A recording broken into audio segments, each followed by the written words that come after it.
నమస్తే, welcome to Nationalist hub. ఆరోగ్యమే మహాభాగ్యమని చెప్పిన సనాతన సంస్కృతి మనది.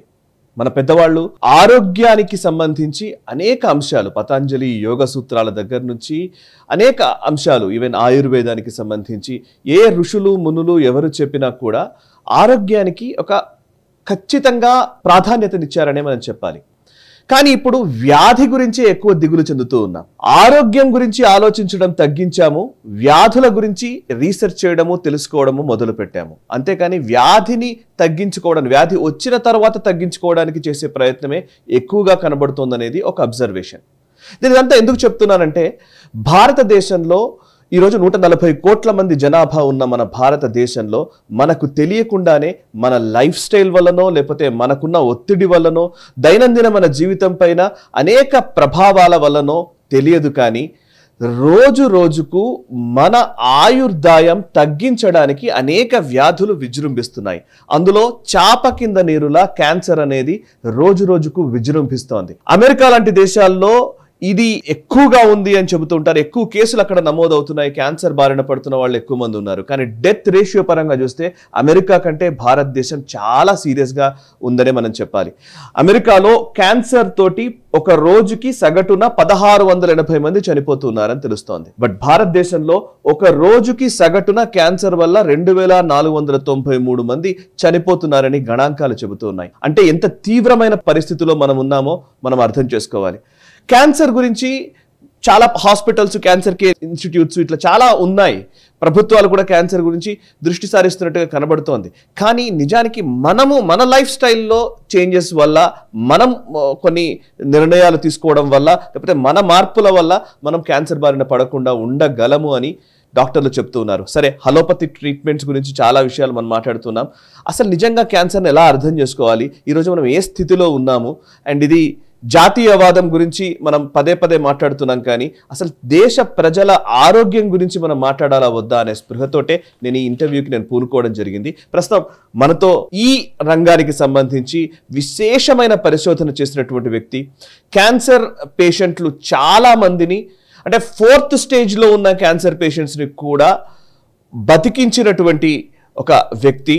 అండ్ వారు అమెరికాలో స్థిరపడ్డప్పటికీ ఈ క్యాన్సర్ గురించి విస్తృత పరిశోధన చేసి ఆయుర్వే అనే ఒక సంస్థని భారతదేశంలో స్థాపించి ఆ సంస్థ ద్వారా, ఆయుర్వే ద్వారా అనేక మంది క్యాన్సర్కి సంబంధించి కావచ్చు అనేక వ్యాధులకు ఒక సొల్యూషన్స్ ఇస్తూ వారు ముందుకు సాగుతూ ఉన్నారు. డాక్టర్ శరత్ అద్దంకి గారు ప్రస్తుతం నేషనలిస్ట్ హబ్ స్టూడియో ఉన్నారు.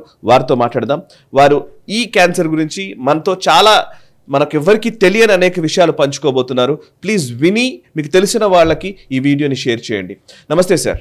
నమస్తే సార్. శరత్ గారు, మీరు ఇందాక నాకు కొన్ని నంబర్స్ చెప్తుంటే నాకు కూడా చాలా ఆశ్చర్యం వేసింది, భయం వేసింది. నేను ఒకటే నెంబర్ చెప్పాను, అమెరికాలో ఇంతమంది చనిపోతున్నారు, రోజుకి 1680 మంది చనిపోతున్నారు, భారతదేశంలో మాత్రం 2493 మంది చనిపోతున్నారు అని చెప్పాను. అంటే క్యాన్సర్ తీవ్రంగా విస్తరిస్తుంది అనడానికి ఇది నిదర్శనంగా కనబడుతోంది. ఇంకా అంటే బేసికల్లీ ఇది మనం పట్టించుకోవట్లేదా, లేకపోతే సరే కొంతమందికి వస్తుంది క్యాన్సర్, అందరికీ వస్తుందా అనే ఒక భరోసాతో ఉండాలా? నంబర్స్ ఏం చెప్తున్నాయి, గణాంకాలు ఏం చెప్తున్నాయి, ఒకసారి ఎంత తీవ్రతలో ఉందో చెప్తారా? సో 2024లో చూస్తే బోత్ అమెరికా అండ్ ఇండియా, అమెరికాలో అప్రాక్సిమేట్గా 20 లక్షల మందికి క్యాన్సర్ డయాగ్నోస్ అయింది. ఇండియాలో 15 లక్షల మందికి 2024లో క్యాన్సర్ డయాగ్నోస్ అయింది. My God. సో దీంట్లో మనం ఇంకొంచెం డీటెయిల్స్కి వెళ్తే ఆల్మోస్ట్ 20 lakhs నుంచి 6,11,000 మంది చనిపోయారు లాస్ట్ ఇయర్ అమెరికాలో. అదే ఇండియాలో 9,10,000 మంది చనిపోయారు. 15 లక్షల్లో 15 లక్షల్లో 9,10,000 మంది చనిపోయారు. అంటే వాళ్ళకంటే మన డెత్ పర్సెంటేజ్ ఎక్కువ. యా, వాళ్ళకన్నా అమెరికా కన్నా మన ఇండియన్ డెత్ పర్సంటేజ్ రేటు డెఫినెట్గా ఎక్కువ ఉంది. సో దీనికి వేరియస్ రీజన్స్ ఉండొచ్చు. ఒకటి ఎర్లీ డయాగ్నోసిస్ అవ్వచ్చు, next number of ratio of oncologist, number of patients అవ్వచ్చు, next facilities, and also affordability, treatment affordable చేయలేని వాళ్ళు చాలా మంది ఉండొచ్చు. So the reasons can be చాలా ఉండొచ్చు. సో కాకపోతే ఏంటంటే నేను చెప్పేది, ఒకసారి డిసీజ్ వచ్చాక దాన్ని ట్యాకిల్ చేయడం, అమెరికా కానివ్వండి ఇండియా కానివ్వండి, నేను చాలా మందిని చూశాను, డిసీజ్ వచ్చాక ట్యాకిల్ చేయడం అనేది కష్టం. మనం రాకుండా ఎలా ప్రివెంట్ చేయాలి అనేది చాలా ఇంపార్టెంట్ విషయము. మనం చాలామంది నెగ్లెక్ట్ చేస్తున్నాం అది. ఓకే, ఇందాక దీంట్లో మీరు అన్నది సరే, రాకుండా ఉండాలంటే ఏం చేయాలనేది కరెక్టే, కానీ ఈరోజు అంత సీరియస్ విషయమా? ఇప్పుడు మన ప్రేక్షకులైనా కానీ ఎవరైనా కానీ అనుకోవచ్చు, చాలా క్యాన్సర్ ఉంది అని అంటే మనకు వచ్చేంత వరకు మనకు తెలియదు, కానీ వేరే వాళ్లకు వస్తున్నది, చాలా మంది పేషెంట్స్ వస్తున్నారు, ఇవన్నీ కనబడుతున్నాయి అని అన్నప్పుడు అది వేరే. ఒక కరోనా మహమ్మారి లాంటివి అయితేనేమో ఇమీడియట్గా ఒకరి నుంచి ఒకరికి సోకుతుంది అన్నప్పుడు కొంత భయం ఉంటుంది. ఇప్పుడు ఫ్లూ ఇట్లాంటివి ఉన్నప్పుడు ఏదైనా ఒకరి నుంచి ఇంకొకరికి అంటువ్యాధి అయితే ఒక భయం వస్తుంది. బట్ క్యాన్సర్ అంటువ్యాధి ఏం కాదు, కానీ క్యాన్సర్ వల్ల చనిపోతున్న వాళ్ళ సంఖ్య నెంబర్ ఎక్కువ ఉంది. మీరు ఇందాక ఒక దాంట్లో ఒక మాట అన్నారు ఇందాక, నాకు ప్రతి 10 మంది మగవాళ్ళలో ఒకళ్ళకి క్యాన్సర్ వచ్చే అవకాశాలు ఉన్నాయని లైఫ్ టైంలో. అంటే ఏంటి ఒకసారి చెప్పండి. సో మన లైఫ్ టైంలో ఇప్పుడు ఫస్ట్ ఆఫ్ ఆల్ మనం if you just go back to basics, అసలు ఎందుకు రావచ్చు, what are the various causes, కారణాలు ఏంటి క్యాన్సర్ రావడానికి? ఒకటి alcohol, excess alcohol, smoking, excess intake of proteins, fats, sugars. చాలా మటుకు మనం ప్రోటీన్ మంచిది అని we're taking excess, everything we're taking in excess. Most of మన modern lifestyle diseases are due to excess food intake. Okay, అదేవిధంగా chronic stress, modern లైఫ్తో పాటు మనకి stress ఉంటుంది, దాన్ని ఎలా మేనేజ్ చేయాలని చాలామంది తెలీదు. దాంతో that is also can be one of the indirect reasons of cancer.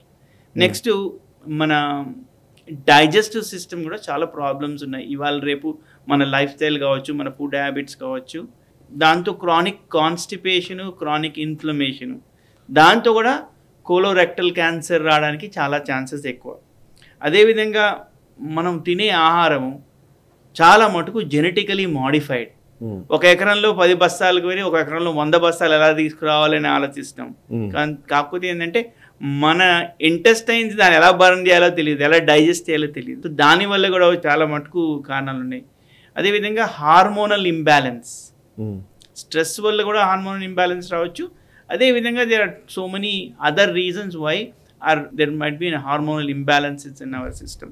Similarly pH, చాలా మటుకు మన తినే ఫుడ్ కావచ్చు, దానివల్ల మన బాడీలో పిహెచ్ బ్యాలెన్స్ చాలా తప్పుతుంది. We're becoming more and more acidic.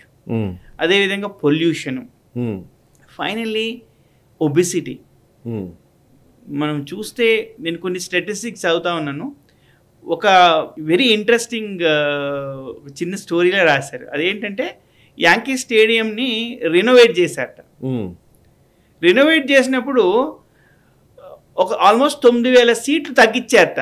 9,000 సీట్లు ఎందుకు తగ్గించారా రెనోవేట్ చేస్తున్నప్పుడు అంటే యుఎస్ లో సైజ్ పెరిగిపోయింది మనుషులది, ఆల్మోస్ట్ 5-6 పెరిగింది. సో సీట్ సైజ్ పెరిగిందంటే మనుషులు ఒబీస్ అయిపోయారు.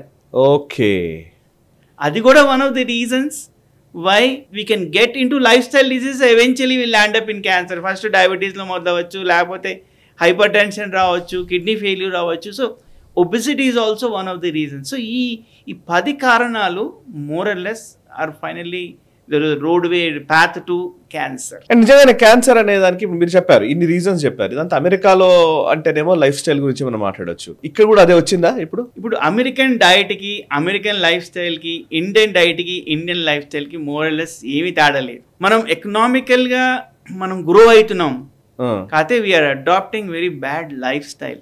We are taking high fat, high protein, high sugar diet మంది విత్ ఎ సెడెంటరీ లైఫ్.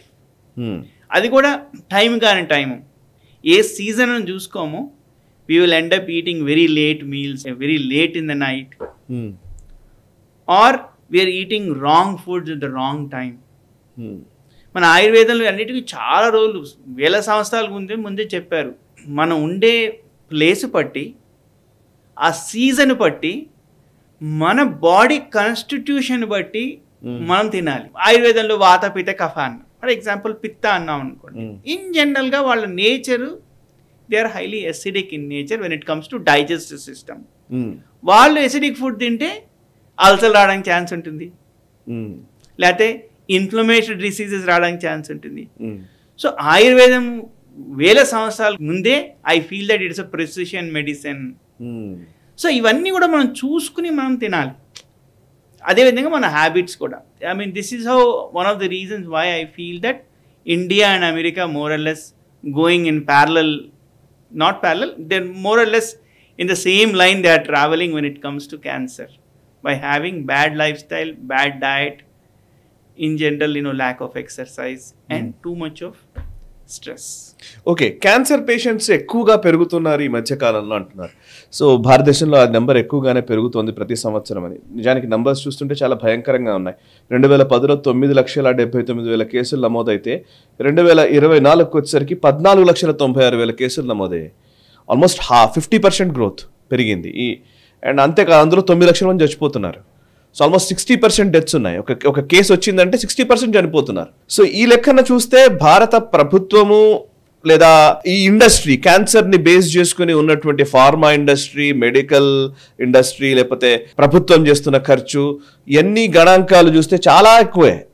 నిజానికి ఇంత ఖర్చు చేస్తున్నారు కానీ మన లైఫ్ స్టైల్ మార్చుకుంటే సరిపోతుంది అనేది మీరు చెప్తున్నది. So can you please elaborate it? Yeah అండి. సో మనం ఎప్పుడు కూడా prevention is better than cure అంట. రైట్. సో మన గవర్నమెంటే కావచ్చు, లేకపోతే ఇండివిజువల్సే కావచ్చు, less than I would say 1% of what we are spending on cure, if we start spending from today on our lifestyle, diet, I think మనము దాన్ని 100% prevent చేయొచ్చు. 100% కాకపోయినా కొన్ని మన కంట్రోల్, మన చేతిలో ఉన్నవి. See, there are certain things మనం కంట్రోల్ చేయలేము. ఎన్వైరన్మెంట్ పొల్యూషన్ మనం కంట్రోల్ చేయలేము. We cannot travel in bubble. Correct. Right. So అవి తీసేస్తే మన చేతిలో ఉన్నవి మనం కంట్రోల్ చేయగలుగుతాం. For example diet. అన్నిటికన్నా మోస్ట్ ఇంపార్టెంట్ థింగ్ డయట్ అండి. ఇవాళ రేపు మనం ఏమనుకుంటున్నాం అంటే in general we're thinking that taking high protein is good, especially taking high animal protein. ఎంత ఎక్కువ తీసుకుంటే అంత బాడీ బిల్డ్ అవుతుంది, అంత స్ట్రాంగ్గా ఉంటాము అని మనం, ఇదొక మిత్. నేను రీసెంట్గా ఒక పేపర్ చదివాను. ఆ పేపర్లో ఏంటంటే వరల్డ్లో highest consumption of animal protein and dairy is United States of America. ఒకవేళ ప్రోటీన్ అంత మంచిది, డైరీ అంత మంచిది, చాలా కాల్షియం వస్తుంది మనకి, మన డిసీజ్ రావు, చాలా స్ట్రాంగ్ బోన్, స్ట్రాంగ్గా ఉంటాము అనుకుంటే దానికి కాంట్రడిక్ట్గా నెంబర్ చూపిస్తున్నాయి. ఏ నెంబర్స్? ఆస్టియోపోరోసిస్, అంటే బోన్ డెన్సిటీ తగ్గిపోతుంది. వరల్డ్లో అన్నిటికన్నా బోన్ డెన్సిటీ తక్కువ ఉన్న దేశం, అంటే అప్రాక్సిమేట్లీ 65 years నుంచి బోన్స్ బెండ్ అయిపోయి మనుషులు ష్రింక్ అవుతున్నారు, అది అమెరికా. సో మనకేంటంటే మనం ప్రోటీన్ తింటున్నాం కానీ మన బాడీలో ఈ ప్రోటీన్ని ఎలా మన బాడీ దాన్ని జీర్ణించుకుంటుందని ఎవరికి ఐడియా లేదు. ఎంత ప్రోటీన్ తింటే మంచిది, ఎంత డైరీ తింటే అంత కాల్షియం మనకు వస్తుంది అనుకుంటున్నాం. కాకపోతే ఏంటంటే ప్రోటీన్ తిన్నప్పుడు మన బాడీ అసిడిక్ అవుతుంది, ఎస్పెషల్లీ విత్ అనిమల్ ప్రోటీన్. దాన్ని న్యూట్రలైజ్ చేయడానికి, ఆ ప్రోటీన్ని మన బాడీ బర్న్ చేయడానికి, జీర్ణించుకోవడానికి కాల్షియం కావాలి. మన దగ్గర డబ్బులు లేకపోతే ఎలా ఏటీఎంలో తీసుకుంటామో మన బాడీ కూడా there is built in intelligence in it. మన దగ్గర కాల్షియం తక్కువైతే ఆటోమేటిక్గా బోన్స్ నుంచి డ్రా చేసుకుంటుంది. సో బోన్లు ఎముకలు వీక్ అయిపోతాయి. అందుకని 65-70 వచ్చేసరికి మనకు లేచి సరిగ్గా గట్టిగా నించున్నా కూడా బోన్ ఇరిగిపోతుంటాయి. దాన్ని ఆస్టియోపోరోసిస్ అంటారు. ఓకే. సో మనకి కావాల్సిన దానికన్నా ఎక్కువ ప్రోటీన్ తినకూడదు. For example they say 2.5 to 3-4% total our intake of total calories in the body చాలు అంటారు. దానికన్నా ఎక్కువ తీసుకుంటే వచ్చే ప్రాబ్లమ్స్. అదేవిధంగా ఎక్సెస్ సాచురేటెడ్ ఫ్యాట్, అనిమల్ ప్రోటీన్తో ఇంకో డేంజర్ ఏంటి, దాంతో ఎక్సెస్ ప్రోటీన్ తీసుకుంటాం, ఫ్యాట్ కూడా దాంతో పాటు మనం కన్జ్యూమ్ చేస్తున్నాం. దానివల్ల మన సెడెంటరీ లైఫ్ రాంగ్ టైమింగ్తో తినడం వల్ల మనకి వీఆర్ ఆల్సో బికమింగ్ ఒబీస్. దానివల్ల వచ్చే క్రానిక్ డిసీజెస్. అదే కాకుండా ఇంకోటి వెరీ ఇంట్రెస్టింగ్ థింగ్ చాలామందికి తెలియదు, కార్నివోరస్ యానిమల్స్ ఉంటాయి, వాటికి ఉండే ఇంటెస్టైన్స్, ఆ షేపు, ఆ సైజు, లెంత్ హ్యూమన్ బీయింగ్స్కి డిఫరెంట్. మన హ్యూమన్ బీయింగ్స్ ఇంటెస్టైన్స్ చాలా కర్వ్స్ ఉంటాయి, బెండ్స్ ఉంటాయి. సో దానివల్ల ఏమవుతుందంటే మనం ఎక్కువ యానిమల్ ప్రోటీన్ ఉంటే చాలాసేపు it has to stay in our intestines for hours to burn the animal protein. ఎంతసేపు ఎక్కువ ఉంటే అంతసేపు రాటన్ అవుతుంది లోపల. ఎంతసేపు ఎక్కువ ఉంటే అంతసేపు మన బాడీ డీహైడ్రేట్ అయిపోతుంది, because it tries to observe all the water. Okay. Liquids from the intestines from the food which is stuck in the intestines. అదేవిధంగా ఇంటెస్టైన్స్ ఎక్కువసేపు ఉంటే డ్యామేజ్ అవ్వడానికి ఛాన్స్ ఉంటుంది. అదేవిధంగా ఎంతసేపు ఇంటెస్టైన్స్ ఉంటే, ఇప్పుడు మనం జెనెటికలీ మాడిఫైడ్ మీట్ తిన్నాం అనుకోండి, లేకపోతే ఎక్సెస్ గ్రోత్ హార్మోన్స్ ఇచ్చిన మీట్ తిన్నాం అనుకోండి, దాంట్లో కూడా టాక్సిన్స్. ఒక కోడి ఉంది అనుకోండి, మామూలుగా ఫ్రీ రేంజ్ అంటే బయట తిరుగుతోంది, అదేదో తింటోంది, అది మన మహా అయితే నెలకి 1 2 అయితే 3 గుడ్లు ఇస్తుంది, మామూలుగా 30 ఇస్తుంది. ఇప్పుడు ఒక జెనెటికలీ మాడిఫైడ్ అంటే ఏంటి, ఇంజెక్షన్లు అన్ని ఇస్తే ఆ కోడి ఏం చేస్తుంది, చాలా ఎక్కువ గుడ్లు ఇస్తుంది. కాకపోతే డిఫరెన్స్ ఏంటి, దాన్ని మనం తెలుగు నాటుకోడి అంటాం, దానికి డిఫరెన్స్ ఏంటి, దీనికి మనము చాలా ఫాస్ట్గా గ్రో అవ్వడానికి, ఎగ్స్ రావడానికి మనం ఇంజెక్షన్లు, కెమికల్స్ దానిలో పంపింగ్ చేస్తాం. ఆ కెమికల్స్ మనం ఇండైరెక్ట్గా బాడీ లోపలికి వెళ్ళిపోతున్నాయి. Because this is an animal protein, చాలాసేపు మన ఇంటెస్టైన్స్లో ఆ ఫుడ్ స్టక్ అయి ఉంటుంది. ఎంతసేపు ఉంటే అంతసేపు మన బ్లడ్లోకి ఈ టాక్సిన్స్ వెళ్ళిపోతాయి. Some of these toxins are also carcinogenic, అంటే క్యాన్సర్ కాజ్ చేసే టాక్సిన్స్ కూడా ఉంటాయి దాంట్లో. ఓకే, అవి ఎంతసేపు ఎక్కువ ఉంటే అంతసేపు మన బ్లడ్లోకి ఈ టాక్సిన్స్ అబ్జర్వ్ చేసుకోవడానికి, మన బాడీ క్యాన్సర్ రావడానికి ఛాన్సెస్ ఎక్కువ. సో ఇవన్నీ ఆలోచించి మనం చేయాల్సింది ఏంటంటే, ఇంత ప్రోటీన్ అవసరం, మనకి ఎంత ప్రోటీన్ అవసరమో అంతే తినాలి. ఫర్ ఇన్స్టెన్స్ ఇంకోటి కూడా చదివాను నేను, జపాన్లో హై ఫైబరు, లో ఫ్యాటు, లో ప్రోటీన్ డైట్ తిన్న వాళ్ళకి బ్రెస్ట్ క్యాన్సర్ తక్కువ వచ్చింది. Some of the same people from Japan who migrated to United States started changing their diet habits. Okay. Suddenly ఆ పాపులేషన్లో బ్రెస్ట్ క్యాన్సర్ పెరిగింది, ఓకే, ఒబిసిటీ పెరిగింది. సో మనం తెలుసుకోవాల్సింది ఏంటంటే, statistically it is proving that మనము లో fibre, high fat, high protein, high sugar diet తీసుకుంటే one of the cancers రావడానికి ఛాన్సెస్ చాలా ఎక్కువ. సో ఫైబర్ ఎక్కువ ఉండాలి, ప్రోటీన్, ఫ్యాట్, షుగర్స్ తక్కువ ఉండాలి, సింపుల్. సో ఫైబర్ అంటే ఏవి, ఫైబర్ ఫుడ్స్ ఏవి కొంచెం ఒకసారి చెప్తారా? I can give you some examples of where we can get more fibre. For instance blueberries, Brussels sprouts, ఓక్ ఫ్లేట్స్, పంకిన్, క్యారెట్స్, దంపుడు బియ్యం అంటారు, దంపుడు బియ్యం, రైట్. అదేవిధంగా లెట్యూస్, క్యూకుంబర్, వీటన్నిటిలో కూడా ఫైబర్ ఉంది. సో మనం ఈ ఏవైతే ఫైబర్ ఎక్కువ ఉన్న పదార్థం, ఇవాళ రేపు మనకి ఇంటర్నెట్ ఉంది, ఏఐ ఉంది, ఎక్కడ సెర్చ్ చేసినా కూడా show me all the fibre vegetables అంటే పెద్ద లిస్ట్ ఇచ్చేస్తుంది, రైట్. ఫ్రూట్స్ అండ్ వెజిటబుల్స్ అది తీసుకుంటే వాటిని మనం డైలీ మన రొటీన్లో కనుక యాడ్ చేసుకుంటే, ఇన్ జనరల్ ఏంటంటే అండి, అట్లీస్ట్ మనం 4 to 5 servings of fruits and vegetables తీసుకోవాలి రోజులో. ఇంకోటి దానికి సింపుల్ టెక్నిక్ కూడా ఉంది. గ్రిల్డ్ వెజిటబుల్స్ తీసుకుంటే మన రైస్ గ్రెయిన్స్ కన్నా ముందు తీసుకోవచ్చు.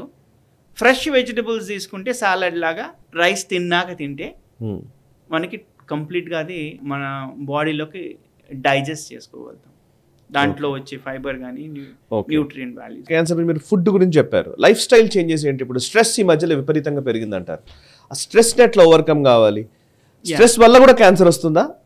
కేవలం స్ట్రెస్ వల్ల డైరెక్ట్ గా ఐ కెనాట్ సే స్ట్రెస్ వల్ల డైరెక్ట్ గా వస్తుంది, కాకపోతే ఇండైరెక్ట్ గా ఎలా వస్తుందో ఎక్స్ప్లెయిన్ చేస్తాను, చెప్పండి. ఎప్పుడైతే మనకి మోడర్న్ డే స్ట్రెస్ అంటే it can B due to work, it can B thousands of reasons ఉండొచ్చు. It can be relationship, it can be work, whatever it is. Modern day stress ki మన కేవ్స్లో ఉన్న స్ట్రెస్కి ఏం తేడా లేదు, బాడీకి డిఫరెన్స్ తెలియదు దానికి. మనం ఎప్పుడైతే రాజయుగంలో గుహల్లో కేవ్స్లో ఉండేవాళ్ళమో అప్పుడు ఏం చేసేవాళ్ళము, మన పులిలతోనూ వైల్డ్ యానిమల్స్తో ఫైట్ చేసేవాళ్ళం. అక్కడ దాని నుంచే ఫైట్ ఆర్ ఫ్లైట్ రెస్పాన్స్ అనే వర్డ్ వచ్చింది. ఫైట్ ఆర్ ఫ్లైట్ రెస్పాన్స్ అంటే మనం ఒక పులిని చూసామనుకోండి, దాని నుంచి దూరం పరిగెత్తాలి, లేకపోతే దాంతో కొట్లాడాలి. That is what it's called fight or flight response.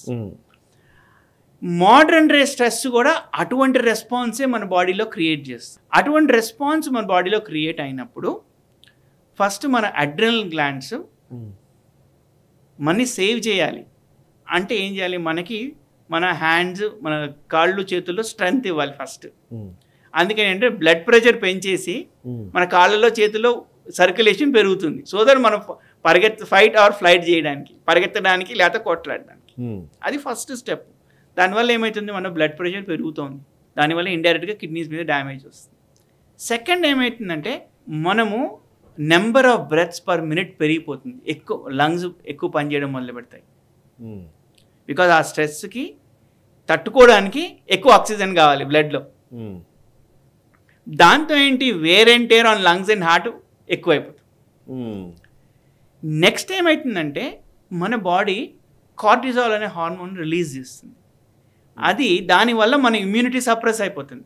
DNA level దాంట్లో ఇంటెలిజెన్స్ ఏంటి, ఫైట్ ఆర్ ఫ్లైట్ రెస్పాన్స్ని ట్రిగర్ చేయాలి, అంటే బాడీని ప్రొటెక్ట్ చేయాలి, బ్లడ్ ప్రెషర్ని పెంచాలి, బ్రీదింగ్ని ఇంక్రీజ్ చేయాలి, మిగిలిన ఏవైతే మన బాడీలో జరిగే ఫిజియోలాజికల్ చేంజెస్ యాక్టివిటీస్ ఉంటే వాటన్ని సప్రెస్ చేయాలి.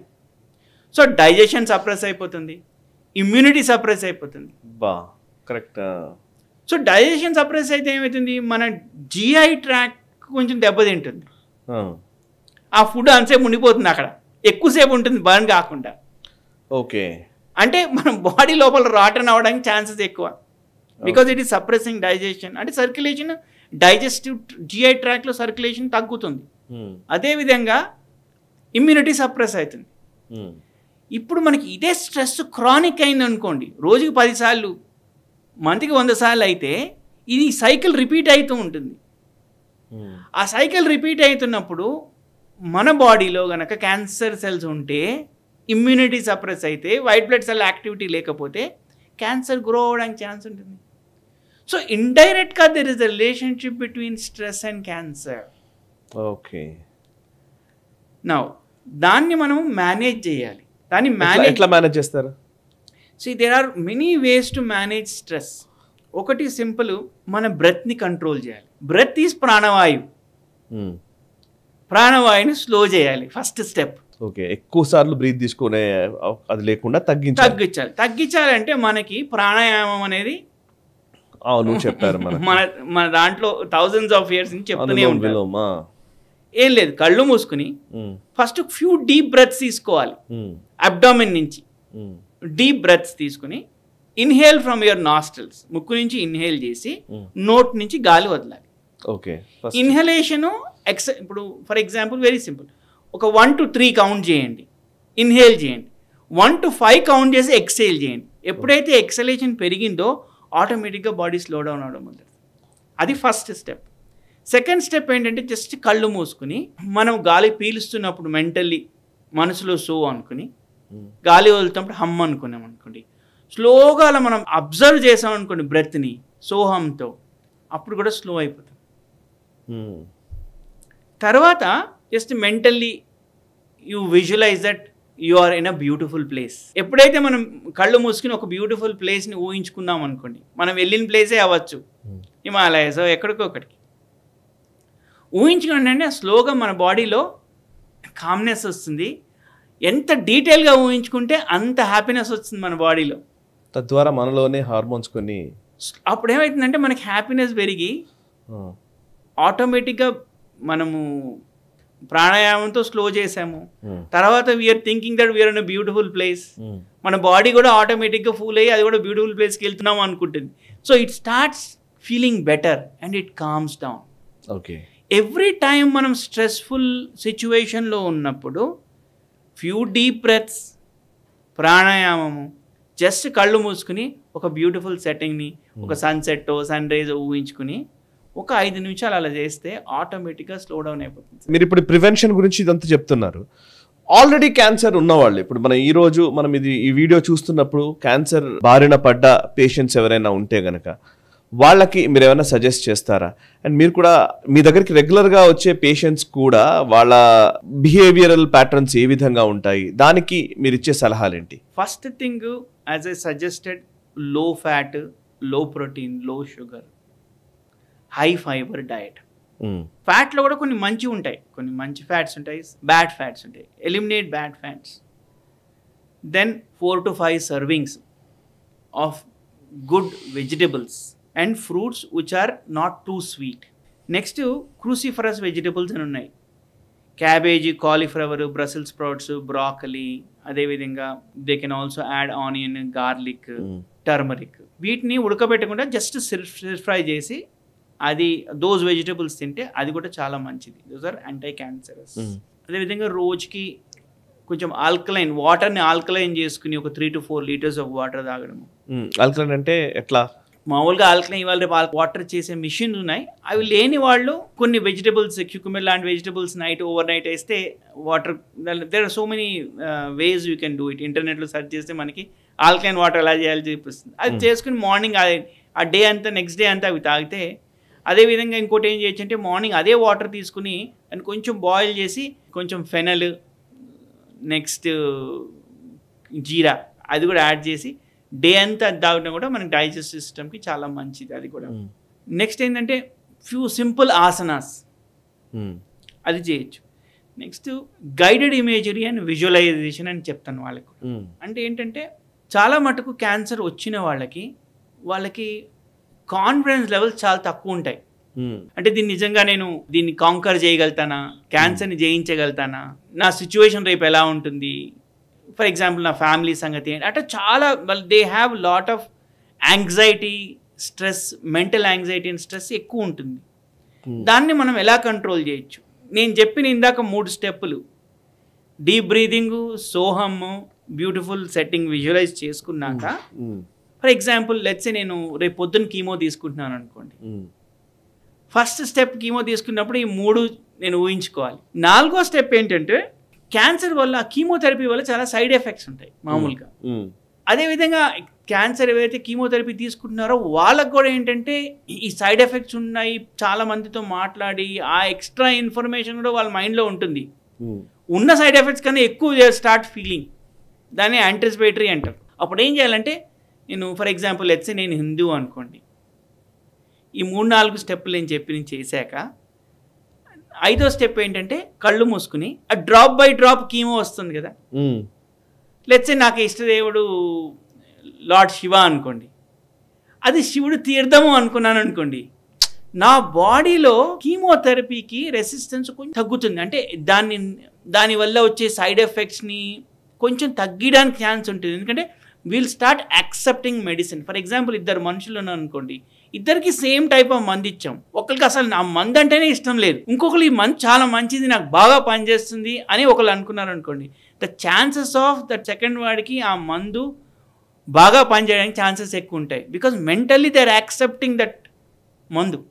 అదేవిధంగా ఫర్ ఎగ్జాంపుల్ నా ఇష్టదేవం లార్డ్ శివ అనుకుంటే శివుడి తీర్థం అనుకున్నాను అనుకోండి, correct, my body accepting that is much more than the other person. అట్లా కొన్ని టెక్నిక్స్ ఉన్నాయి, దీన్నే విజువలైజేషన్ అంటారు. కానీ మీరు చెప్తున్నట్టుగా మైండ్ పాత్ర ఎక్కువ ఉంది. యాక్చువల్లీ మన ఆలోచనల పాత్ర ఎక్కువ ఎనీ ఒక వ్యాధి వచ్చినప్పుడు కదా, దానికి మీరు చెప్తున్న టెక్నిక్స్ పనిచేస్తాయండి. కరెక్ట్.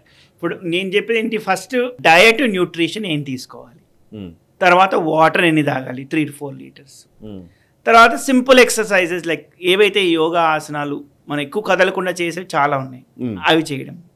దాని తర్వాత మైండ్కి వెళ్ళడం. మన మైండ్లో ఆ ట్రీట్మెంట్ని ఎలా యాక్సెప్ట్ చేసేట్టు చేసుకోవాలి. ఫర్ ఎగ్జాంపుల్ ఒక సోల్జర్ ఉన్నాడు అనుకోండి, బార్డర్ యువతల సైడ్ ఉంటే మనని ప్రొటెక్ట్ చేస్తున్నాడు, అవతల సైడ్ ఉన్నాడు అంటే మనకి enemy, if it all it's an enemy country. Similarly మన కీమోని if we're thinking that it is protecting us, it is భగవంతుడు తీర్థము అనుకున్న వెంటనే మనం మైండ్లో దాన్ని యాక్సెప్ట్ ఎక్కువ చేస్తాము, దానివల్ల కూడా దాని ఇంపాక్ట్ ఎక్కువ ఉంటుంది. దీన్నే విజువలైజేషన్ అంటారు. ఓకే, వండర్ఫుల్, చాలా బాగుంది. యాక్చువల్లీ ఇంకొక పాయింట్ ఏంటంటే సార్, మీరు ఇప్పుడు ఆయుర్వే అనే క్లినిక్ ఉంది కదా, మీరు చేస్తున్న హాస్పిటల్, ఆయుర్వే హాస్పిటల్ ద్వారా ఎటువంటి ట్రీట్మెంట్స్ ఇస్తారు? ఇప్పుడు ఈవెన్ క్యాన్సర్ పేషెంట్స్ కూడా మీరు సపోర్ట్ చేయగలరా? చేస్తామండి. ఇప్పుడు ఫస్ట్ థింగ్ ఏంటంటే కీమో తీసుకున్నప్పుడు ఇంటర్ఫియర్ అవ్వము. కీమో తీసుకున్నాక ఒక 4-5 రోజులకి కొన్ని యాంటీ క్యాన్సర్ హెర్బ్స్ ఇవ్వచ్చు. For example it can be curcumin, berberine. అదేవిధంగా మా ఓన్ ఫార్ములేషన్ ఉంది మాకు, కార్సినో ప్రొటెక్టర్ అని, ఆ ఫార్ములా. సో కీమోకి ఇంటర్ఫియర్ అవ్వకుండా ఇటువంటి ఫార్ములేషన్స్ కొన్ని ఇస్తాం. ఓకే. తర్వాత సైడ్ ఎఫెక్ట్స్ ఫర్ ఎగ్జాంపుల్ వాళ్ళకి బ్లోటింగ్ ఉంటుంది, డయేరియా ఉంటుంది, కాన్స్టిపేషన్ ఉంటుంది, ఇన్సోమ్నియా ఉంటుంది, కీమో తీసుకున్న వాళ్ళు కీమో నిద్ర పట్టదు. అటువంటి వాటికి కొన్ని పంచకర్మ థెరపీ ఉన్నాయి, కొన్ని ఆయుర్వేదిక్ ఫార్ములేషన్స్ కూడా ఉన్నాయి. ఓకే, అవన్నీ కూడా వాళ్ళకి ఇస్తాం. ఫర్ ఎగ్జాంపుల్ శిరోధార, ఆ నిద్ర పట్టిన వాళ్ళకి శిరోధార తీసుకుంటే అదేవిధంగా కొంచెం ఎసెన్షియల్ ఆయిల్స్ కూడా యాడ్ చేస్తాం, which will enhance sleep, like lavender కావచ్చు, వెటివేర్ అవ్వచ్చు. ఆయిల్ ఇచ్చి శిరోధార అంటే ఏం లేదు, ఒక స్ట్రీమ్ ఆఫ్ ఆయిల్ మనకి మూడో కంటి మీద జస్ట్ కంటిన్యూస్గా పోర్ చేస్తాం. అప్పుడు ఏమవుతుందంటే వాళ్ళకి చాలా చాలా పీస్ఫుల్గా వాళ్ళు నిద్రపోతారు. యాంగ్జైటీ, స్ట్రెస్ అండ్ యాంగ్జైటీ కూడా బాడీలో తగ్గుతుంది. అట్లా combination of Ayurvedic formulations, panchakarma with some aromatherapy and some aromatherapy చేసి ఇవన్నీ కూడా మేము వాళ్ళకి ట్రీట్మెంట్ ప్రోటోకాల్స్లో ఇవన్నీ కూడా offer. In addition to all this guided imagery and visualization, that is what our mind body medicine is. Okay, ఇది మీకు చెప్పాను కదా, series of instructions, mind body instructions. Starts with controlling the breath, slowing down the breath, then taking them to a beautiful setting, okay, making them feel happy internally, then visualizing their cure, visualizing that the cancer medicine is helping them, visualizing that they are getting better. Visualization తోనే కదా manifestation. మనం word అంటున్నాం, usually మీరు saying manifest. How do you manifest? First of all మన మైండ్లో దాన్ని visualise చేసుకోవాలి. ఇప్పుడు ఏం చేస్తున్నామంటే దీన్నే వర్చువల్ రియాలిటీ డివైస్లో పోర్ట్ చేసి క్యాన్సర్ పేషెంట్స్కి ఇవ్వడం మొదలుపెట్టాం. ఫర్ ఎగ్జాంపుల్ ఈ గైడెడ్ ఇమేజరీ యూజువల్గా ఏంటంటే నేను క్యాన్సర్ పేషెంట్స్కి నేను వాళ్ళు కీమో తీసుకుంటున్నప్పుడు, కీమో తీసుకున్నాక డయాగ్నైజ్ అయినప్పుడు నేను వాళ్ళకి టీచ్ చేస్తుంటాను. I'm the guide. దానికి కాకపోతే నేను ఎందరికి చేయగలుగుతాను, అలా స్కేలబిలిటీ ప్రాబ్లం ఉంటుంది, ఒకరికి ఇద్దరికి చేయగలుగుతాను రోజులో. సో దానికోసం ఇదంతా మేము అంతా ఒక సిరీస్ ఆఫ్ వీడియోస్ తీసి with instructions and very good soothing music ఒక వర్చువల్ రియాలిటీ డివైస్లో, విఆర్ డివైస్లో పోర్ట్ చేస్తాం ఇప్పుడు. Okay, right now we gonna start some clinical trials. Okay, even we're trying to work with State of Meghalaya, trying to work on that. And clinical trials ఈ device పెడితే chemo తీసుకున్నప్పుడు ఈ device వాడితే side effects ఎలా ఉన్నాయి అది మేము study చేస్తాం. ఓకే, సో మీరు చాలా ప్రోడక్ట్స్ కూడా మీ వైపు నుంచి ఉన్నాయి కదా? అవునండి, ఆయుర్వేదిక్ ప్రోడక్ట్స్ ఉన్నాయి, ఇప్పుడు ఈ virtual reality product. Okay, so జనరల్గానే ఇప్పుడు ఆయుర్వేదిక్ ప్రోడక్ట్స్ అన్నప్పుడు కొంతమంది కొన్ని ఒక అభిప్రాయాలు ఏంటంటే అది తీసుకుంటే ఓన్లీ ఆయుర్వేదం తీసుకుంటే ఆయుర్వేదం ఆ మెడిసిన్నే వాడాలి, ఏదైనా వ్యాధి వచ్చినా ఇంకోటి వచ్చినా కానీ అలోపతి ఏమో ఇమీడియట్ దీనికి క్లినికల్ ట్రయల్స్ అని ఇంకోటని గవర్నమెంట్ ఆథెంటికేషన్స్ అని 100 లక్ష లెక్కలు ఉన్నాయి. సో ఇవేమో ఒక ఆథెంటిక్ అయిపోయినాయి. ఈ మధ్యకాలంలో ఏంటంటే హాస్పిటల్ అన్న డాక్టర్లు అన్న ఆథెంటిక్ అయిపోయిన సందర్భంలో ఆయుర్వేదిక్ ఒక సపోర్టివ్ సిస్టమ్ లాగా పనిచేస్తుందా, లేకపోతే నిజంగానే వ్యాధిని తొలగించడానికి పనిచేస్తుందా? సో మీ ఒపీనియన్ ఏంటి? రెంటిని బేస్ చేసుకుని మీరు చేసిన రీసెర్చ్ ఏంటి? మీరు రెండిట్లో మీరు పరిశోధన చేశారు. ఆయుర్వేదము ప్రివెన్షన్కి చాలా మంచిది. It works, I would say 99% ప్రివెన్షన్కి చాలా బాగా పనిచేస్తుంది. సెకండ్, ఫర్ ఎగ్జాంపుల్ క్యాన్సర్ ట్రీట్మెంటే తీసుకుందాం అనుకోండి, it is proved beyond doubt that just allopathy క్యాన్సర్ని మొత్తం క్యూర్ చేయలేదు. క్యూర్ చేసుంటే మనం అనుకునే నెంబర్లు 20 లక్షల మంది డయాగ్నైజ్ అయితే 6 లక్షల మంది చనిపోయారు, 6 లక్షల మంది చనిపోయారు. సో మనం అనొచ్చు స్టేజ్ 3 వాళ్ళు, స్టేజ్ 4 వాళ్ళు బాడీలో చాలా పెరిగిపోయింది, అది కంట్రోల్ చేయలేము అని. కాకపోతే ఏ స్టేజ్ అయినా కూడా it is proved beyond that ఒక్క మెడిసిన్, ఒక్క మెడికల్ ప్రోటోకాల్ వల్ల, లైక్ అలోపతిక్ ప్రోటోకాల్ వల్ల 100% దాన్ని నయం చేయలేము అనేది proved beyond doubt. Correct. So అటువంటి కేసులో we should start looking at Ayurveda as a complementary medicine, as an integrative medicine. For instance నేను మీకు చెప్పినట్టు కీమో తీసుకున్నాను, లెట్స్ సే ఒక 6 కీమో సైకిల్స్ అన్నారు అనుకోండి డాక్టర్, లేకపోతే 21 chemo cycles, what ever it is, they come up with, oncologist come up with the protocol. దాని తర్వాత మళ్ళీ 6 నెలల దాకా మన నెక్స్ట్ స్కాన్ దాకా మనం ఏమవుతుందో మనకు తెలియదు.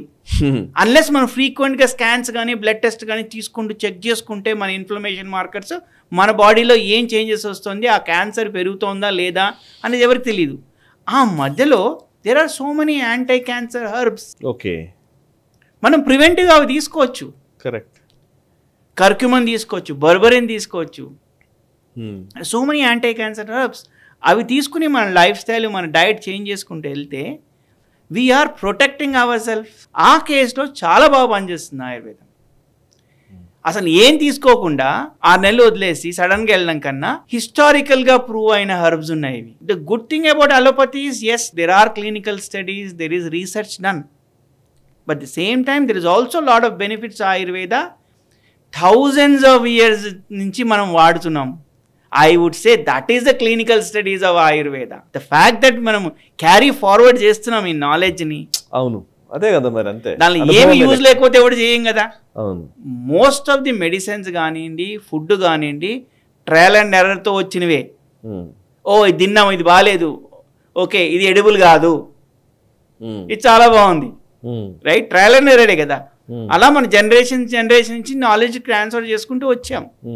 Same way usage of these herbs thousands of years ago వాడుతున్నవన్నీ దాంట్లో కూడా వాల్యూ ఉంది, ప్రివెన్షన్కి ఉంది, as a complementary medicine. I will never say just ఆయుర్వేదం తీసుకోండి మీకు క్యాన్సర్ తగ్గుతుంది, ఎప్పుడు చెప్పను ఎవరికి. కీమోథెరపీ తీసుకుంటూ కాంప్లిమెంటరీ మెడిసిన్ కింద వాడితే మనము దాన్ని విన్ అవ్వడానికి ఛాన్సెస్ ఎక్కువ. ఓకే, అండ్ గవర్నమెంట్ రోల్ ఏంటి సార్ ఇందులో? ఇప్పుడు మీరు ఎంఎన్జే హాస్పిటల్ మీరు కూడా ట్రస్ట్ ద్వారా దాన్ని డెవలప్ చేశారు, అక్కడ చాలా ఖర్చు పెట్టారు. సో మీరు సేవా కార్యక్రమాలు కూడా ఒకవైపు చేస్తున్నారు క్యాన్సర్ పేషెంట్స్ని ట్రీట్ చేసే విషయంలో. నా ప్రశ్న ఏంటంటే ప్రభుత్వపు రోల్ ఏంటి? ఇప్పుడున్న ఈ నంబర్స్ నేను రీసెర్చ్ చేస్తే మనకేదో కొన్ని ఆర్టికల్స్ చదివితే వచ్చిన నంబర్స్ ఇవి. ఇది గవర్నమెంట్ తెలియని విషయం ఏం కాదు. బట్ గవర్నమెంట్స్ దీని మీద ఎంత దృష్టి సారిస్తున్నాయి, వాళ్ళ పాత్ర ఎంత ఉంది, అండ్ ప్రజల పాత్ర ఎంత? గవర్నమెంట్ విషయంకి వస్తే మనకి ఆయుష్మాన్ భారత్ ఇన్సూరెన్స్ స్కీమ్ ఉంది. అదేవిధంగా స్టేట్ లెవెల్లో ఆరోగ్యశ్రీ అని చాలా ఇన్సూరెన్స్లు ఉన్నాయి. కానీ మనకి ఏదైనా ప్రాబ్లం, జబ్బు వస్తే, ఏదైనా డిసీజ్ వస్తే మనం వెళ్ళి ఆ ఇన్సూరెన్స్ వాడుకోవచ్చు అనే మైండ్ సెట్తో ఉన్నాం మనం. ట్రూ.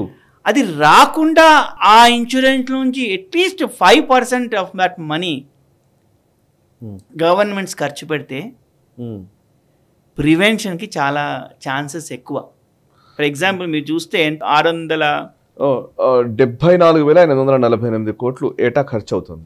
74,000 కోట్లు ట్రాన్సాక్షన్స్ ఓన్లీ ఫర్ క్యాన్సర్. అంటే 5 లక్షలు ఒక పేషెంట్కి 5 లక్షల చొప్పున ఖర్చు అవుతుంది అనుకుంటే, అందులో ప్రభుత్వం పెట్టొచ్చు, ప్రైవేట్ వ్యక్తులు పెట్టొచ్చు, ఒక 5 లక్షల రూపాయలే అనుకుంటే. 5 లక్షలు చాలా చిన్న నెంబర్ ఒక వ్యక్తి క్యాన్సర్ పేషెంట్ మీద పెట్టే ఖర్చు అయితే కనుక. అట్లా లెక్కేస్తే 74,848 కోట్లు అవుతుంది. మనం ఇన్ని వేల కోట్లు ఖర్చు పెట్టే బదులు దాంట్లోంచి 1/10 కూడా కాదు, 1%, 2% ఖర్చు పెట్టినా కూడా మనము ప్రివెంట్ చేయొచ్చు. సో మన పాలసీస్లో నేను చెప్పే సజెషన్స్ ఏంటంటే, whether it can B Ayushman Bharat, whether it can B Aarogyasri, even health ministry అయినా లేకపోతే individuals who can afford it, correct, they should have in their mind, okay, I will start preventing certain chronic diseases ani they should take an oath. Yes, it's very good that we have more hospitals, it's very good that we have insurance, but the tiny portion of that we should spend towards prevention of these chronic diseases. But మీరు అన్నట్టుగా కొన్ని దేశాల్లో ప్రభుత్వాలు cycling ని ప్రోత్సహిస్తూ ఉన్నాయి, కొంచెం ఎక్సర్సైజ్లు లేకపోతే వ్యాయామానికి సంబంధించి ఎక్కువగా పుష్ చేస్తూ ఉన్నాయి, లైఫ్ స్టైల్లో కొన్ని మార్పులు తీసుకొచ్చే ప్రయత్నాలు చేస్తూ ఉన్నాయి. సో మన దగ్గర కూడా ఆరోగ్యం బేస్డ్ గా జరగాలి, వ్యాధి నివారణ కోసం కాకుండా ఆరోగ్యాన్ని పెంపొందించే విధంగా మన పాలసీలు ఉండాలంటారు, అంతేనా? yes, అది కరెక్ట్ అండి. కాకపోతే ఒకటి పాజిటివ్ సైడ్ ఏంటంటే, అట్లీస్ట్ లాస్ట్ 10 ఏళ్ల నుంచి యోగా మీద, అవును కరెక్టే, ప్రతిసారి యోగా బాగా పెరిగింది ఈ మధ్య. యోగా ముందుకు చాలా అవేర్నెస్ చాలా పెరిగింది. ఆయుష్ మినిస్ట్రీకి స్పెషల్ బడ్జెట్ వచ్చింది, ఒక మినిస్ట్రీ ఉంది. ఆయుర్వేదంకి, వేరియస్ యోగాకి, యునానీకి, వీటన్నిటికీ గవర్నమెంట్ ఫండ్స్ ఇస్తుంది. కాకపోతే ఏంటంటే మనం దాన్ని తీసుకుని, ఆ విజన్ని తీసుకుని ముందుకెళ్ళి మన లైఫ్ స్టైల్లో ఈ yoga and Ayurveda we should make them part of our lifestyle. Government కొన్ని దాకా చేయగలుగుతుంది. యోగా డే అని చేస్తున్నాము, ఆయుర్వేదిక్ డే చేస్తున్నాము, వరల్డ్ ఆయుర్వేద డే చేస్తున్నాము. కాకపోతే ఏంటంటే మనము దాన్ని అడాప్ట్ చేసుకోవడం అనేది చాలా important. While government is doing its part, the only suggestion which I would give is ప్రివెన్షన్కి కొంచెం ఫండ్స్ ఆర్గనైజ్ చేయాలి. అండ్ ప్రతి ఒక్క స్టేట్లో ఆయుష్ మినిస్ట్రీ ఆ ప్రివెన్షన్కి ఆయుర్వేదిక్ మందులు ఎంత వాడుతున్నాము, యోగా ఎంత ప్రమోట్ చేస్తున్నాము, and how people are really getting this into their daily life. Even food habits ఎలా ఉండాలనే విషయంలో కూడా ప్రచారం ఎక్కువ చేయాలేమో. కరెక్ట్ అండి. తర్వాత ఎలక్ట్రానిక్ హెల్త్ రికార్డ్స్. ఇప్పుడు సెంట్రల్ గవర్నమెంట్ కూడా చాలా ఇంపార్టెన్స్ ఇస్తుంది. కాకపోతే ఏంటంటే ఆ ఎలక్ట్రానిక్ హెల్త్ రికార్డ్ సిస్టంలో కూడా we should start bringing integrative protocols, start capturing more and more data. Every పర్సన్ది డేటా క్యాప్చర్ చేసుకుని ఏ పాపులేషన్స్ వల్నరబుల్గా ఉన్నాయి ఆ పాపులేషన్కి కొంచెం ఎక్కువ ఫండ్స్ ఇచ్చి ప్రివెన్షన్కి ఎక్కువ ఫోకస్ చేసి తెలుస్తుంది కదండి మనకి ఇప్పుడు ఎవరిది డైట్స్ ఎలా ఉన్నాయి. మనము ఇఫ్ ఎట్ ఆల్ మనము డేటా అంతా కనుక క్యాప్చర్ చేసుకోవడం మొదలు పెడితే అట్లీస్ట్ మన 80% పాపులేషన్ ఆ ఎలక్ట్రానిక్ హెల్త్ రికార్డ్లో కనుక తీసుకురాగలిగితే మనకి స్టాటిస్టికల్ ఇన్ఫర్మేషన్ చాలా ఉంటుంది మన చేతిలో. దాని నుంచి కూడా మనం చాలా ప్రివెంటివ్ ప్రోగ్రామ్స్ రన్ చేయగలుగుతాం. So digitization of electronic records is very, very important. That's one of the things we should start looking into it. Correct. చివరిగా ప్రేక్షకులకు మీరు ఇచ్చే సజెషన్ ఏంటి? అండ్ మీరు మిమ్మల్ని అప్రోచ్ అవ్వాలన్నా ఆయుర్వేద్ గురించి తెలుసుకోవాలన్నా వాళ్ళకు ఉన్న ఆప్షన్స్ ఏంటి? ఒకటి మాది contact@ayurved.com. సెకండ్ థింగ్ నా అడ్వైజ్ వచ్చి అగైన్ నా నెంబర్స్ కూడా నేను ఇస్తాను, మీరు పబ్లిష్ చేయొచ్చు. లాస్ట్గా నేను చెప్పేది ఏంటంటే వాటర్ ఇంటేక్. మన బాడీని హైడ్రేటెడ్ చేసుకోవాలి. మినిమం 3 to 4 లీటర్లు వాటర్ తాగాలి. నెక్స్ట్ లో ఫ్యాట్, లో ప్రోటీన్, లో sugars and high fibre diet తీసుకోవాలి. మినిమం 4 to 5 సర్వింగ్స్ ఆఫ్ అంటే 4 to 5 కప్పులు of fruits and vegetables everyday మన డయట్లో యాడ్ అవ్వాలి. తర్వాత yoga and meditation should become part of hour daily routine. దాంతో ఆటోమేటిక్గా స్ట్రెస్ మేనేజ్మెంట్ కూడా చేయగలుగుతాం. సో ఇవి కనుక మన రొటీన్లో పెట్టుకుంటే the things which we can control, correct, మనం కంట్రోల్ చేసి క్రానిక్ డిసీజ్ నుంచి దూరంగా ఉండగలుగుతాం. ఓకే. సో మిమ్మల్ని అప్రోచ్ అవ్వాలంటే నన్ను అప్రోచ్ అవ్వాలంటే sarath.addanki@ayurved.com డైరెక్ట్గా ఈమెయిల్ కొడితే ఆల్మోస్ట్ వాళ్ళు ఎవ్రీ డే చెక్ చేస్తుంటారు. ఓకే. ఇమీడియట్గా మేము రెస్పాండ్ అయ్యి. ఎక్కడ ఉంది సార్ ఇది? గచ్చిబౌలి. 2 clinics ఉన్నాయండి. ఒకటి గచ్చిబౌలిలో ఉంది, ఇంకొకటి సునోలని కాలిఫోర్నియాలో శాన్ ఫ్రాన్సిస్కో దగ్గర ఉంది. Okay, right sir. Thank you very much Sharath గారు. చాలా విషయాలు మీరు ఎక్స్ప్లెయిన్ చేశారు. ఇది నాకు యాక్చువల్లీ మీరు అనేక అంశాల గురించి అసలు యాక్చువల్లీ మెడికల్ పరిభాషలో చెప్పాలనంటే హెల్త్ అనే కోణంలో కాకుండా కేవలం డిసీజ్ ని తగ్గించడం విషయంలోనే ఎక్కువ శ్రద్ధ పెడుతున్నట్టుగా కనబడుతున్న రోజుల్లో. సో ఐ రిక్వెస్ట్ యూ, మీరు నేషనలిస్ట్ హబ్ ద్వారా మీ అనుభవాన్ని లేదా మీ పరిశోధన నుంచి తెలుసుకున్న విషయాల్ని ప్రేక్షకులకు తెలియజేయాల్సిందిగా నేను కోరుతున్నాను. కొన్ని series of interviews or episodes చేయాలని నా ఉద్దేశం. Okay, thank you very much. Thank you very much. So చూసారు కదా, ఇది శరత్ అద్దంకర్తో స్పెషల్ డిస్కషన్. యాక్చువల్లీ నాకు ఈ మధ్య కాలంలో అనిపిస్తుంది ఏంటంటే చాలా మంది ఆరోగ్యము లేకపోతే వాళ్ళ దైనందిన జీవితంలో వస్తున్నటువంటి అనేక మార్పుల్ని సెలబ్రేట్ చేసుకోవడంలో భాగంగానో వాళ్ళు తింటున్న తిండి దగ్గర నుంచి వాళ్ళు పెడుతున్న కష్టం దగ్గర నుంచి అన్నీ ఒత్తిడితో నిండిపోయాయి. ఇటువంటి టైంలో అనేక వ్యాధులు విజృంభిస్తున్న పరిస్థితి కనబడుతోంది. ముఖ్యంగా క్యాన్సర్ లాంటి మహమ్మారి మనకు తెలియకుండానే చాప కింద నీరులా విస్తరిస్తోంది ఈ భారతదేశంలో. సో మన భారతీయులందరూ కూడా మనం జాతీయవాదులు లేదా దేశభక్తులు, మన దేశభక్తిని పెంపొందించుకునే క్రమంలో మన ఆరోగ్యాన్ని కాపాడుకోవడం కూడా చాలా ముఖ్యమైన ఉద్దేశంతో, అది కూడా చాలా ముఖ్యమైన అంశమనే ఉద్దేశంతో నేను ఈ ఇంటర్వ్యూ చేశాను. ఈ ఇంటర్వ్యూ మీకు నచ్చినట్టయితే వెంటనే లైక్ చేయండి, 10 మందికి షేర్ చేయండి, మీ కమెంట్స్ ద్వారా మీ అభిప్రాయాలను కూడా మాతో పంచుకోండి. అండ్ మనసా వాచా కర్మణ దేశహితం కోసం పరితపించే నేషనలిస్ట్ హబ్ గ్రూప్ ఆఫ్ ఛానల్స్ని సబ్స్క్రైబ్ చేసుకొని జాతీయవాద జర్నలిజాన్ని ప్రోత్సహించండి. Thank you very much. ఈ వీడియో మీకు నచ్చినట్టయితే లైక్ చేయండి, 10 మందికి షేర్ చేయండి, అలాగే కామెంట్ల రూపంలో మీ అభిప్రాయాలను మాతో పంచుకోండి. Nationalist hub group of channels ను సబ్స్క్రైబ్ చేసుకుని తెలుగునాట జాతీయవాద జర్నలిజాన్ని ప్రోత్సహించండి. ఈ వీడియో కింద ఉన్న బెల్ ఐకాన్ పై క్లిక్ చేయడం మర్చిపోవద్దు.